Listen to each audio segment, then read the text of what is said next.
I have lived in Harlow, Nebraska my entire life. 41 years in the same small town, working as a mechanic, raising my family, watching the seasons change across the flat farmland that stretches to the horizon in every direction. I have seen hard winters before, blizzards that dropped 3 feet of snow in a single night, cold snaps that froze pipes and killed livestock, the kind of weather that reminds you how small and fragile humans really are. But I have never seen anything like what happened in January, and I have never been as afraid as I was during the 12 days when our town was trapped under the ice. My name is Nolan Creech. I am telling you this because someone needs to know what happened in Harlow. Someone needs to understand what walks on the ice when the storms are bad enough. Someone needs to be warned. The ice storm hit on a Tuesday night. It began as rain, a cold, steady downpour that seemed normal enough for January. But as the temperature dropped, the rain did not turn to snow. It froze on contact instead, coating every surface in a layer of ice that grew thicker by the hour. By Wednesday morning, the town was paralyzed. Cars would not start, doors would not open. The streets were skating rinks. The ice kept falling, kept building, kept entombing everything in its crystalline grip. The power went out Wednesday afternoon. The lines could not handle the weight, and one by one, the transformers failed. The town went dark, went cold, went silent, except for the constant crack of breaking branches and the hiss of freezing rain. My wife Dorothy and our teenage son Craig and I huddled around the fireplace, burning wood we had stocked for winter. We had food, had water, had everything we needed to survive for days. What we did not have was any way to contact the outside world. Cell towers were down, landlines were dead. The radio picked up nothing but static. By Thursday morning, when the rain finally stopped, Harlow was completely cut off. The roads out of town were impassable, blocked by fallen trees and coated in ice nearly 3 inches thick. The nearest city was 30 miles away, and there was no way to reach it. We were on our own. I spent Thursday and Friday helping neighbors, checking on the elderly, doing what I could to keep people safe and warm. The town pulled together the way small towns do in emergencies. People shared food, shared firewood, shared whatever resources they had. No one mentioned the footprints then because they had not appeared yet. The footprints came on Saturday night. I found them Sunday morning when I stepped onto my front porch. They crossed my yard in a wandering path, circling my house 3 times before continuing on to my neighbor's property. At first, I thought they were animal tracks. Some creature wandering through during the night, confused by the ice, looking for food or shelter. But when I looked closer, I knew that was not right. The prints were pressed into the surface of the ice, not through it, not breaking it, but on top of it. Impressions in the frozen surface, as if the ice was soft when they were made. And they were not shaped like any animal I knew. 3 long toes, spread wide at the tips, each print about 14 inches long, the stride between them nearly 5 feet. Whatever made these tracks was tall and heavy, and had walked through my yard while my family slept. I was not the first to find them.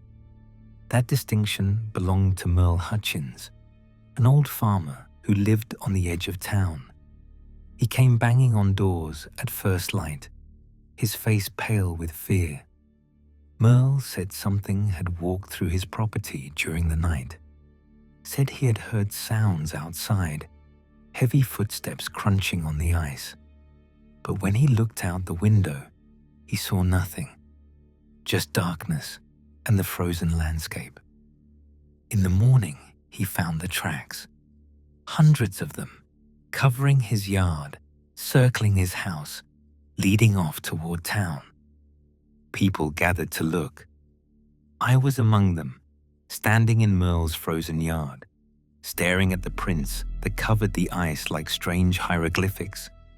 The tracks were real, undeniable, pressed into the surface with enough force to leave clear impressions, but without cracking through to the ground beneath. Someone suggested it was a prank, teenagers with some kind of tool. But the tracks went everywhere, covered the entire property, extended out into the fields, disappeared into the tree line. No teenager could have made that many tracks in one night. Then other people started reporting tracks on their property too.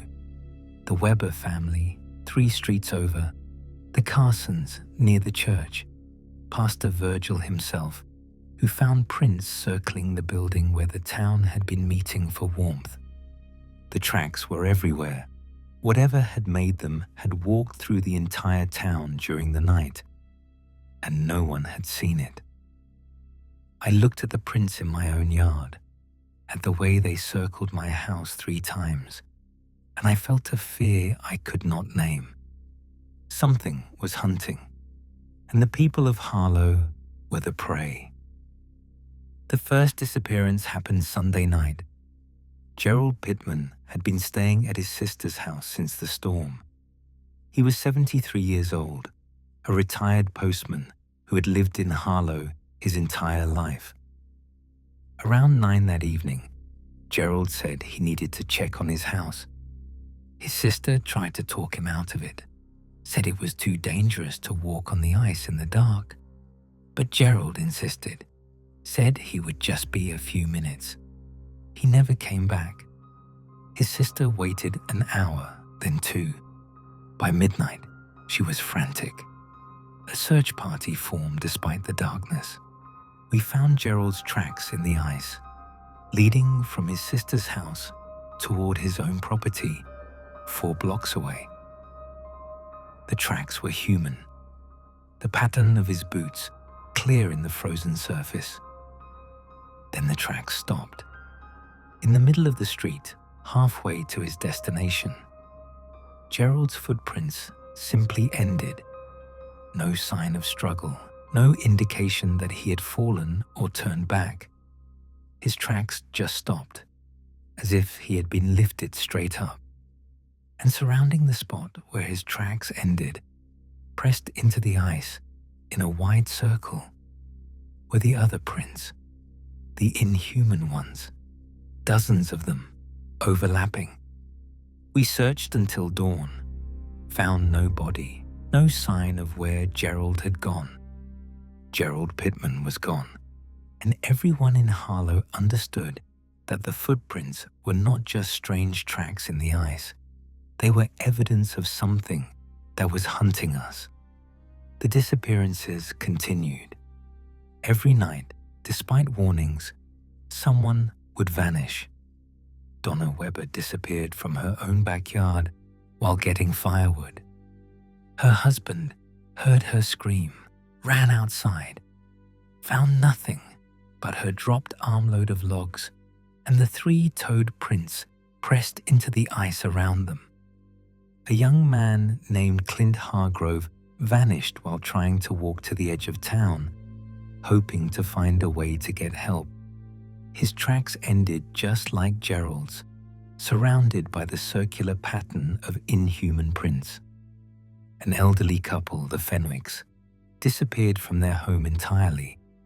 Their doors were found standing open, the ice around their porch covered in prints. 5 people in 4 nights, and still no one had seen what was taking them. We organized watches, groups of people staying awake through the night, watching the streets, trying to catch a glimpse of whatever was hunting us. we saw nothing. The prints appeared anyway, fresh ones every morning, covering streets that had been watched all night. It was as if the things were invisible, or moved too fast to see, or existed only in the moments when no one was looking.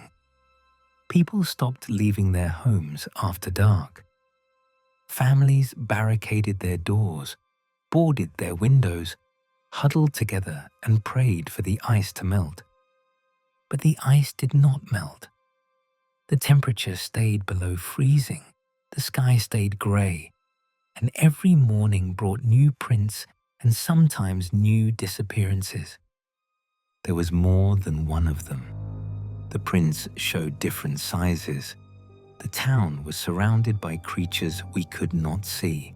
Creatures that walked on ice without breaking it.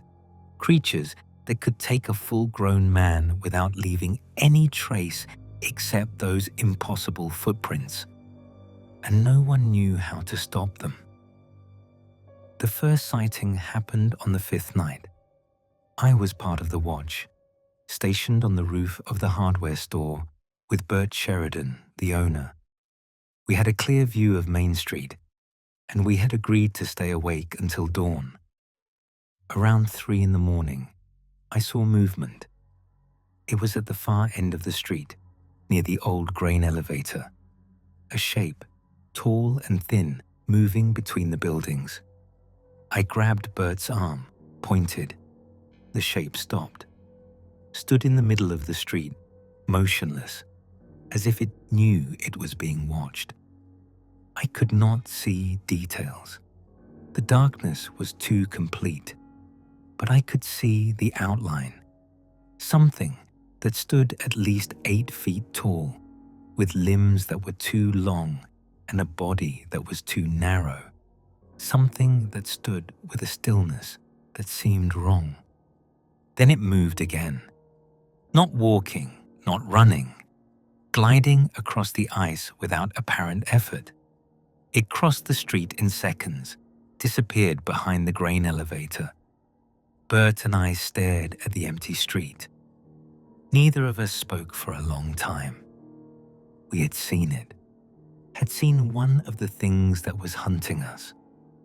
They were fast, faster than anything that size should move, fast enough that the watches were useless. I understood then that we could not fight these things, could not hide from them, could only wait and hope that we were not chosen. On the 7th day, a group of men decided they had to do something. They could not just wait to be picked off one by one. Bert Sheridan organized the expedition. 8 men, armed with whatever weapons we could find, rifles, shotguns, axes. We would follow the tracks out of town, see where they led, try to learn something that could help. I did not want to go.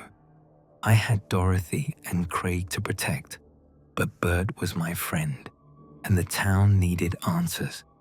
I kissed Dorothy goodbye, told Craig to take care of his mother, promised I would be back before dark. The expedition set out at midday, following the tracks that led from the edge of town into the frozen fields. The ice was treacherous, each step a risk of falling, but we moved carefully. The tracks led north, toward a section of forest that bordered the farmland. Dense pine trees, their branches heavy with ice, their trunks encased in crystal. The tracks disappeared into the trees, and we followed. Inside the forest, the light dimmed. The ice-covered branches blocked the sky, creating a frozen tunnel that grew darker the deeper we went. Then the tracks multiplied. What had been a single trail became dozens, then hundreds, all converging on a single point deeper in the forest. We stopped, staring at the mass of prints that covered the ice like a carpet. We were close to something, a gathering place, a den.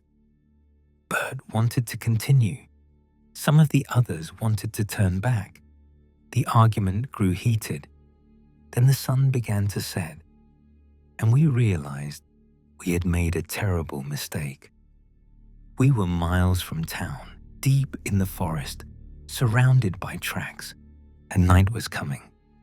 We tried to retreat, tried to retrace our steps and reach town before full darkness fell, but the ice slowed us down, and by the time we emerged from the trees, the sun was gone and the world was black. They came out of the darkness from all directions. I saw them clearly for the first time. Tall, impossibly tall, with bodies that seemed made of ice themselves. Their skin was pale and glistening, their limbs long and thin, their faces featureless except for wide mouths that opened to reveal rows of needle-like teeth. They moved fast, one moment at the edge of vision, the next among us, reaching with those long arms, grabbing and lifting and carrying. I fired my rifle, saw the bullet hit one of them, saw it stagger but not fall. Fired again. No effect. The men scattered, ran in different directions. I heard screams behind me, heard gunshots and cries for help, and then silence. I ran, did not look back, just ran across the frozen fields, slipping and falling and getting up and running again.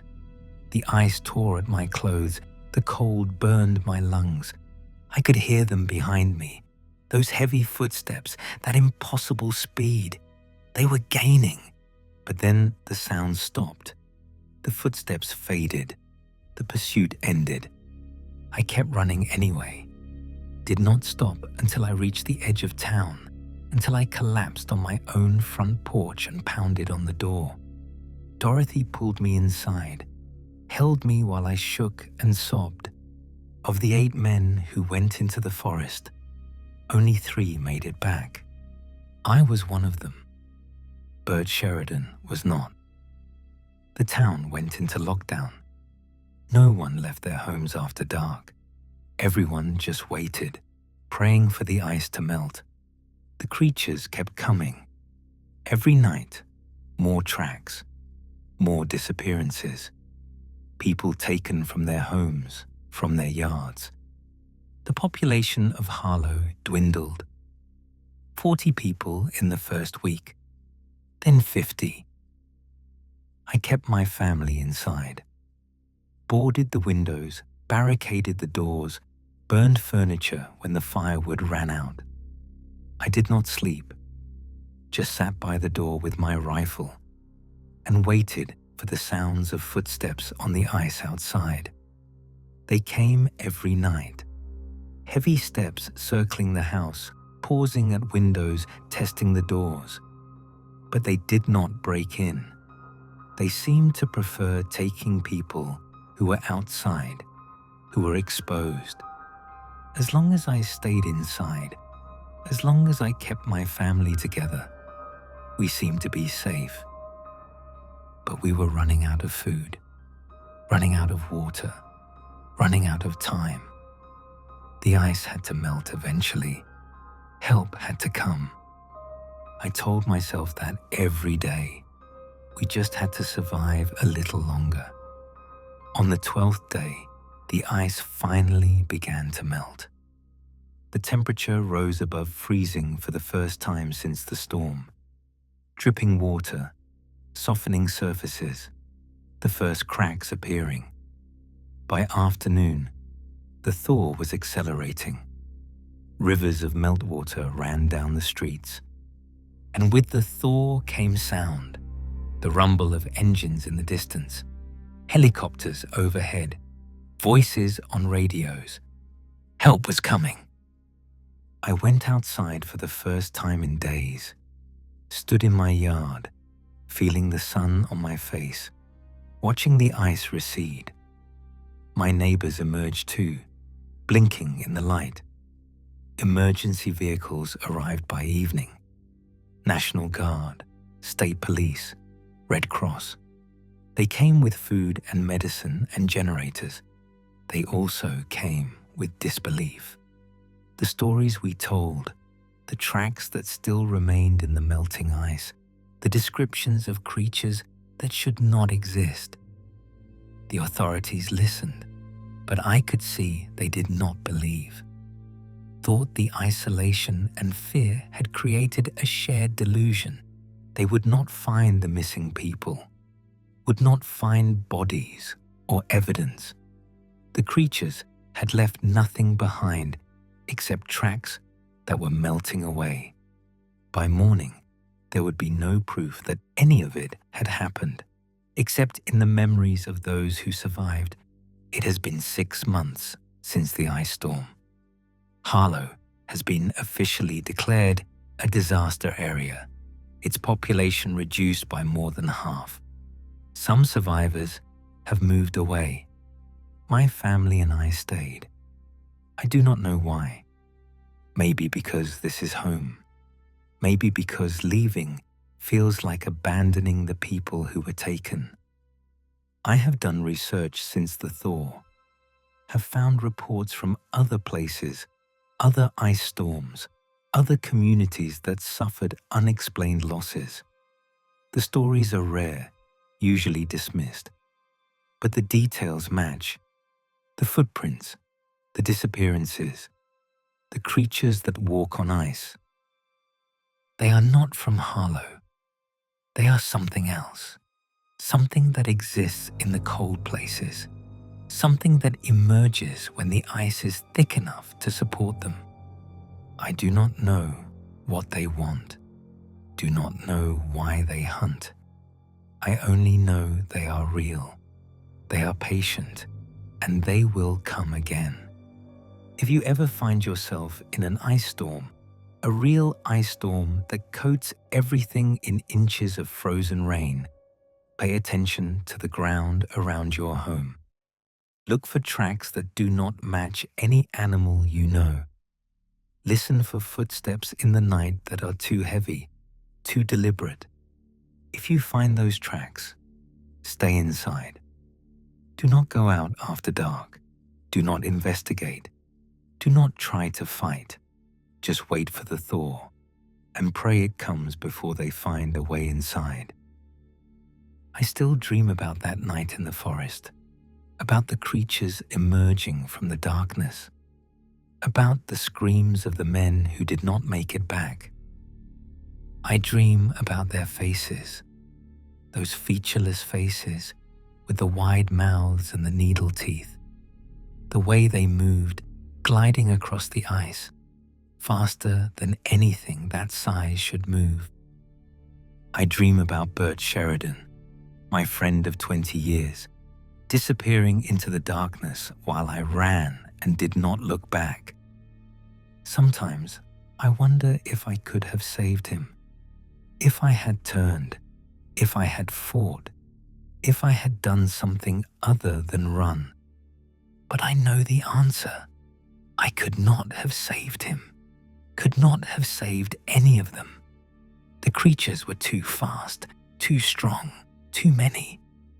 All I could do was survive and make sure my family survived. And now all I can do is warn you. They are out there, walking on the ice, hunting in the frozen darkness. And when the next ice storm comes, when the freezing rain falls for days and coats everything in crystal, they will walk again. Watch for the footprints, the 3-toed prints pressed into the surface of the ice, the prints that do not match anything human. If you see them, you will know they are coming for you. Stay inside, lock your doors, wait for the thaw, and whatever you do, do not go out into the darkness, because they are waiting. They are always waiting, and the ice always comes back.